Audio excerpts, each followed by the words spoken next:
2024 के लोकसभा चुनाव में संविधान को लेकर विपक्ष ने जो भ्रम फैलाया था वो अब टूट चुका है। ये जनता ने हाल ही में हुए यूपी के उपचुनाव में साबित कर दिखाया है। ये बातें हॉर्नबिल टीवी से एक्सक्लूसिव बातचीत में यूपी सरकार की मंत्री विजय लक्ष्मी गौतम ने कही है। मंत्री विजय लक्ष्मी गौतम का कहना है कि अयोध्या में डबल इंजन की सरकार में जितना काम हुआ है किसी सरकार में नहीं हुआ है और यह वजह है कि मिल्कीपुर की सीट भाजपा को मिलने जा रही है। दिल्ली के विधानसभा चुनाव में भी भारतीय जनता पार्टी की जीत की बात यूपी सरकार की मंत्री ने हॉर्नबिल टीवी से कही है। उत्तर प्रदेश सरकार की मंत्री विजय लक्ष्मी गौतम जी हमारे साथ हैं, मुझसे बात करेंगे। मैम, मिल्कीपुर का चुनाव होने जा रहा है, जिस तरह से बाई इलेक्शन आपने जीता था, जो अभी हुआ है, क्या लगता है मिल्कीपुर चुनाव जो होगा, बाई इलेक्शन वहाँ पे हो रहा है, कितनी प्रतिष्ठा की सीट है? क्योंकि भारतीय जनता पार्टी कह रही कि हम सीट जीतेंगे। जो भ्रम था अम्बेडकर जी के नाम पे फैलाया गया था, संविधान के नाम पे फैलाया गया था, वो भ्रम जनता में टूट गया है। तो क्या लगता है वाकई में मिल्कीपुर सीट भारतीय जनता पार्टी के खाते में आएगी कि समाजवादी पार्टी के खाते में जाएगी? मिल्कीपुर सीट निश्चित रूप से भारतीय जनता पार्टी जीतेगी, क्योंकि भारतीय जनता पार्टी के कथनी और करनी में अंतर नहीं है। और सरकार आज हमारी 10 साल से है और 10 साल से लगातार हमने उन योजनाओं को, कल्याणकारी योजनाओं को ला करके ज़मीन पे उतार के दिखाया है और अयोध्या का विकास करके दिखाया है कि अयोध्या किस तरह की होनी चाहिए। जो राम राज की कल्पना संकल्पना हम कभी सोचते थे, वो सारी चीज़ें आज राम राज की तरह जो है अयोध्या में पूर्ण की गई है।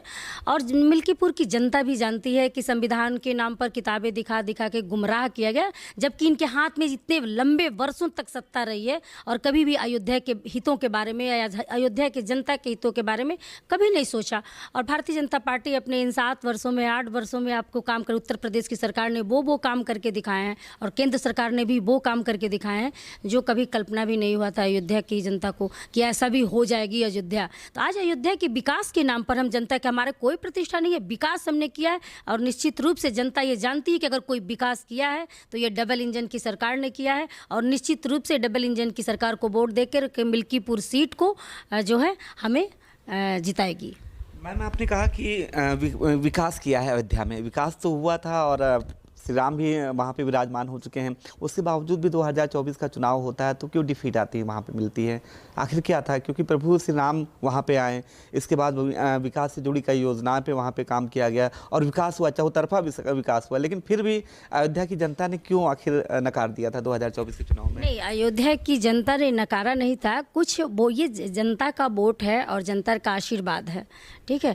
तो वो जनता ने आशीर्वाद देने में कोई कोताही नहीं बरती थी, लेकिन कुछ लोग उसमें लग के लगातार गुमराह कर रहे थे कि सीधा केंद्र से 8500 रुपया हर गरीब के खाते में आएगा। और इस तरह की चीज़ें कह के लोग बरगलाने में कामयाब हुए थे। जनता जान रही है अब कि ये बरगलाने वाली बात थी, बाबा साहब के नाम पर बरगलाने वाली बात थी, ये 8500 वाली बात, ये खटाखट भेजेंगे वाली बात थी। ये बात को जनता समझ चुकी है कि इनकी बात तक है और इन्होंने इतने लंबे समय तक शासन किया, कभी जनता तक कुछ भी नहीं पहुँचा। उन्हीं के मंत्री और प्रधानमंत्री के मुख से ये निकलता था कि 100 रुपया भेजेंगे तो ज़मीन पर 10 और 15 रुपया पहुंचता है। आज हमारी सरकार, मोदी सरकार, योगी सरकार ने दिखा दिया है कि हम वहाँ से 100 रुपया अपनी किसी भी योजना के तहत जनता के बीच भेजते हैं तो 100 का 100 रुपया आम गरीब जनता के खाते में पहुँचता है। तो बहुत फ़र्क है और इस फर्क पर, विकास के नाम पर, ईमानदारी के नाम पर, भ्रष्टाचार मुक्त सरकार के नाम पर जनता हमें वोट करने जा रही है। मिल्कीपुर का चुनाव हम जीतने जा रहे हैं। जो पिछला बाई इलेक्शन हुआ था, जिस तरह से जीता था, साफ है जिस तरह आपने कहना है मिल्कीपुर भी जनता आपको आशीर्वाद देगी। मिल्कीपुर की तरह क्या दिल्ली में भी कमल खिलने जा रहा है? बिल्कुल, दिल्ली में कमल ही खिले नहीं, सरकार हम बनाने जा रहे हैं। बहुत अच्छी स्थिति है दिल्ली में और हमारी सरकार बनने जा रही है। मेरे वहाँ की जनता भी समझ चुकी है कि ये धीरे धीरे करके हमें गुमराह किया जा रहा है। हमें चीज़ों को, जो संविधान में जिस प्रकार से चीज़ों को चलना चाहिए, ये जिस प्रकार वो गुमराह करते हैं, लॉलीपॉप देते हैं, जब चुनाव आता है लॉलीपॉप, लेकिन जैसे ही जब सीट पे बैठ जाते हैं तो उनका सारे लॉलीपॉप गायब हो जाते हैं।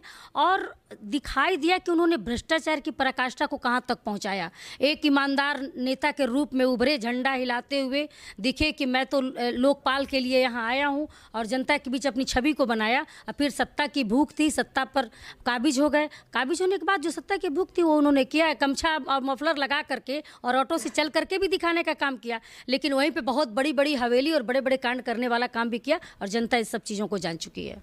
जाहिर सी बात है, आप विजय लक्ष्मी गौतम जी हैं जिनका साफ कहना है जो भ्रम फैलाया गया था, चाहे मिल्कीपुर की बात करें या फिर दिल्ली विधानसभा चुनाव की बात करें, मिल्कीपुर में भी कमल खिलने जा रहा है और इनके मुताबिक दिल्ली में भी भारतीय जनता पार्टी की सरकार बनने जा रही है। वीडियो जर्नलिस्ट विजय के साथ अनुप चौधरी, हॉर्नबिल टीवी, लखनऊ।